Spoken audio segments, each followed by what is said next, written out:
Hepinize merhabalar, Merdiye Kel ben. Şu ana kadar gelen geri bildirimlere baktığımda ülkedeki genel işsizlik oranı, yaşadığımız pandemiden dolayı geleceği görmede, inşa etmede umudun azalması ve diğer durumlardan dolayı genel bir motivasyon düşüklüğü hakim olduğu ön plana çıkıyor. Sürekli gelen mesajları bireysel olarak tanıdığım için artılarını ve güçlü yönlerini hatırlatıp bu süreci nasıl aşabilecekleriyle ilgili dönüşler yapıp kariyer planlarını çizme konusunda destekte bulunuyorum. Bu nedenle yaşadığımız süreçlerde nasıl direnç gösterdiğimizle ilgili genele hitap eden bir video hazırlamak istedim. Çünkü bu süreci sağlıklı bir şekilde dayanıklılık gösterenler aşacak. Bu belli.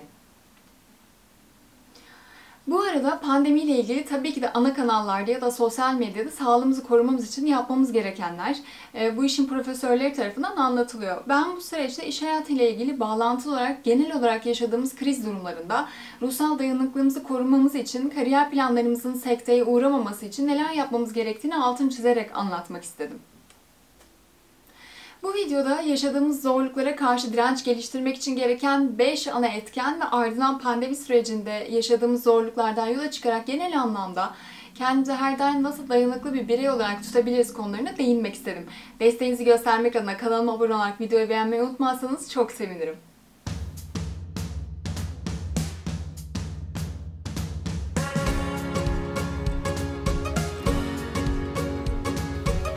Hayatımızda birçok farklı şey olmayı ve başarmayı arzuluyoruz. Ancak gerçek şu ki hayat bize her zaman tüm hedeflerimize giden kolay bir yol sunmuyor.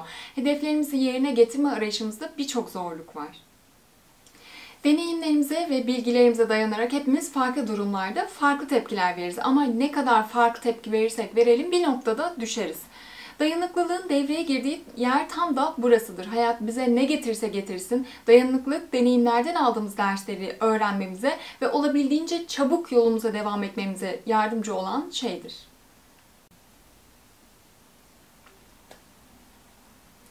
Dayanıklılığı ve sizi nasıl etkilediğini anlamak çok önemlidir. Dayanıklılık bir iyileşme yeteneğidir. Direnç, karşılaştığımız her zorluktan nasıl geri döndüğümüzle ilgilidir. Hayatımız boyunca pek çok farklı problemle karşılaşacağız ama nasıl çabuk iyileşiriz buna odaklanmamız gerekir. İlk prensip minnettarlıktır. Amerikalı bir yazar olan Zig Ziglar, minnettarlık tüm insan duygularının en sağlıklısıdır der. Bu birçok yönden doğrudur. Minnettarlık içimizdeki olumlu duygularla ilişkilidir. Bu pozitif enerjiyle karşı karşıya olduğumuz her zorluk öğreneceğimiz dersler için bizi minnettar kıldığı için direnç geliştiririz. İkinci ilke şefkattir. Merhamet yalnızca başkalarına değil aynı zamanda kişinin kendi benliğine de yöneliktir. Bazen hata yaparız ve başarısız oluruz ve karşılaştığımız en büyük eleştiri kendimizdendir. Kendimize karşı daha şefkatli olalım ve bu hatalardan ders alalım. Böylece bu hatalardan geri dönebiliriz. Üçüncü ilke kabul etmektir. Bazen durumumuzun gerçekliğini kabul etmek zordur. Sıkıntı bizi bulduktan sonra inkar etme deneyimi yaşarız. Ancak kabullenmek gerçekliğin zor olabileceğini ve kontrol edebileceğimiz şeyleri kontrol edip edemeyeceğimizi kabul etmek için üzerimize düşeni yapmamız gerektiğini kabul etmek anlamına gelmektedir.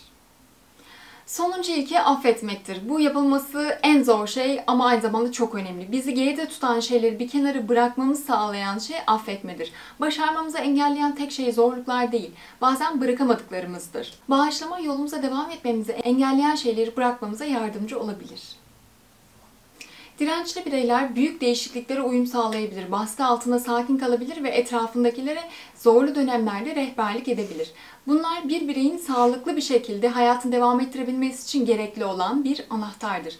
Bu nedenle pandemiden yola çıkarak bütün zorlu durumlara karşı nasıl dayanıklı kalabileceğimize dair vurgulamamız gereken bazı stratejiler ve uygulamalar paylaşmak isterim. Yükselmeyi öğrenin. Dirençli insanlar geriye dönüp nasıl yeniden çerçevelenebileceklerini ya da sıfırlanabileceklerini öğrenebilirler. Düzeltmek ve iyileştirmek için atmanız gereken adımları belirleyin. İleriye dönük bir eylem planını stratejik hale getirin. Eylem planınızı uygulayın. Mevcut konu hakkında endişelenerek enerjinizi boşa harcamayın. Kabul edin, merak edin ve ondan öğrenin. Gelecekte nasıl davranacağınıza ve yöneteceğinize dair bu öğrenimi inşa edin. Dış kaynaklardan ilham alın. Sürekli gelişme, büyümenin yanı sıra yeniden enerji kazanmak için de kritiktir. İlham veren kitapları okumayı, seminerlere katılmayı alışkanlık haline getirin. Ayrıca benzer beyinlerle ağ kurun. Bu odaklanmanıza, motive olmanıza ve zorluklar karşısında dayanıklı kalmanız için ihtiyaç duyduğunuz desteği vermenize yardımcı olabilir. Bireyler olarak yaygın ve yanlış bir davranış şekli olarak genellikle başkalarına bakarız ama kendimizi beslemeyi unuturuz. Her gün olumlu düşünmek için zaman ayırın. Her günü zorluklar, başarılar, dersler, sonuçlar ve minnettarlık üzerine kısa ama odaklanılan bir düşünceyle bitirin. En kötü durumlarda ve en kısa zamanlarda bile olumluya odaklanmak için yavaşlamak, yeniden çerçevelenmenize ve motive olmanıza olanak tanır.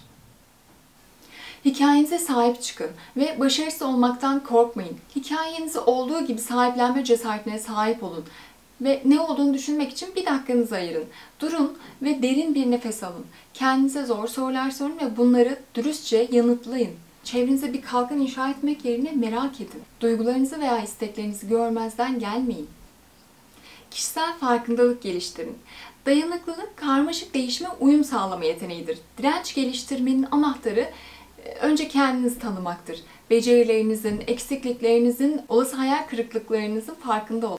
Ancak o zaman dikkatli ve eylemleri optimize eden birey olursunuz. Yeniden şarj etmeye odaklanın. Toplantılarınızın, eğitimlerinizin ya da konferanslarınızın ya da bunun gibi şeylerin standart süresini 60 dakikadan 45 dakikaya indirmeyi deneyin.